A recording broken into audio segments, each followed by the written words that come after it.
خان افضل منگلوری مفتی سید عارف محی الدین صاحب آپ سے جاننا چاہیں گے کہ رمضان کی فضیلتوں پر ایک سرسری اور روشنی ڈال دیجیے۔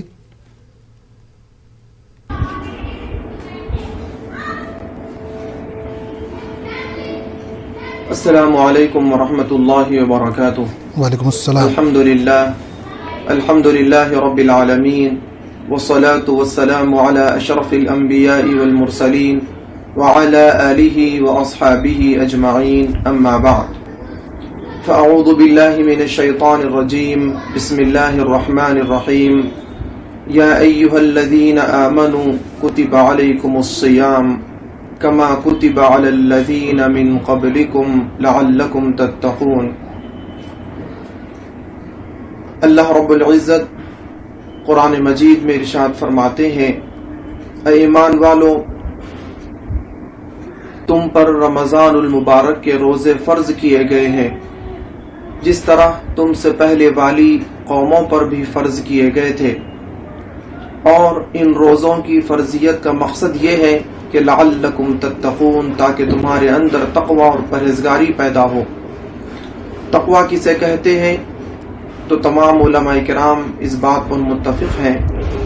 کہ اللہ اور اللہ کے رسول سید المرسلین صلی اللہ علیہ وسلم نے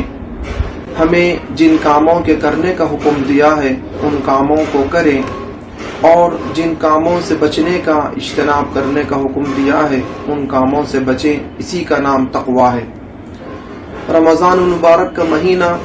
یہ تقوی کی ایک معنی میں ٹریننگ ہے، تربیت کا مہینہ ہے کہ اس میں صبح صادق سے لے کر غروب آفتاب تک حلال اور طیب پاکیزہ چیزوں سے بھی انسان اپنے آپ کو روک کر اس بات کی مشق اور اس بات کی پریکٹس کرتا ہے کہ غیر رمضان میں، یعنی رمضان کے بعد والی زندگی میں، وہ اسی طرح اللہ رب العزت کے ملکیات سے اور اللہ کے رسول صلی اللہ علیہ وسلم کے منع کردہ چیزوں سے اپنے آپ کو روکنے میں کامیاب ہو، اور جن چیزوں کے اختیار کرنے کا حکم دیا گیا ہے ان چیزوں کو اختیار کرے۔ رمضان المبارک کا مہینہ یہ صبر کو بھی سکھاتا ہے، اس کے اندر صبر کی بھی تربیت ہے، کیونکہ انسان بھوک اور پیاس کی وجہ سے انسان کو جو مشقت اور تکلیف پہنچتی ہے اس پر انسان صبر کرتا ہے۔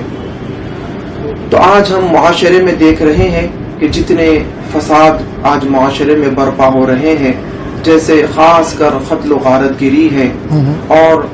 آتم ہتیا یعنی سوسائڈ کرنے کے جو واقعات تیزی سے بڑھ رہے ہیں، اس کی روک تھام کے لیے ضروری ہے کہ ہم کثرت سے روزے رہیں، کیونکہ روزے کی وجہ سے انسان کے اندر صبر کا پیمانہ بڑھتا ہے، اور جب صبر کا پیمانہ انسان کے اندر بڑھتا ہے، انسان کے اندر کسی چیز کو، تکلیف کو برداشت کرنے کی صلاحیت پیدا ہوتی ہے، تو پھر معاشرے سے اس جیسے جرائم کا خاتمہ بھی ہوتا ہے۔ یہ روزے کے دنیاوی فوائد ہیں۔ اخروی فوائد کے متعلق اللہ کے رسول سید المرسلین صلی اللہ علیہ وسلم ارشاد فرماتے ہیں کہ الصوم لی وانا اجزی بہ، روزہ میرے لیے ہے اور میں ہی اس کا بدلہ ہوں۔ یقیناً جب بندہ مومن اللہ کی رضا اور اس کی خوشنودی کے لیے رمضان المبارک میں مکمل ایک مہینہ روزے رہتا ہے تو اس کا اجر اللہ رب العزت کی رضا اور اس کی خوشنودی اس کے حصے میں آتی ہے۔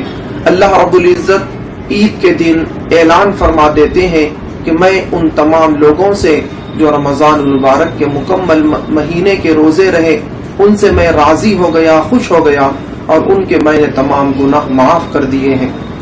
محترم ناظرین کرام، ہم جتنی بھی عبادتیں کرتے ہیں، ایمانیات پر ہمارا عقیدہ جو ہے، اس کے پس پردہ یعنی اس کا مقصد اللہ کی رضا ہے۔ ہم اللہ پر، یوم آخرت پر، مرنے کے بعد دوبارہ زندہ ہونے پر ایمان رکھتے ہیں، زکوٰۃ دیتے ہیں، حج کرتے ہیں، اور اللہ کے منع کردہ چیزوں سے رکتے ہیں اور اللہ کے حکم کردہ چیزوں کو اختیار کرتے ہیں، تو ان تمام کے پیچھے مقصد اللہ کی رضا اور اس کی خوشنودی ہوتی ہے، جو کہ رمضان المبارک کے روزوں کی برکت سے وہ مقصد انسان پا لیتا ہے۔ چلیے، بہت بہت شکریہ اس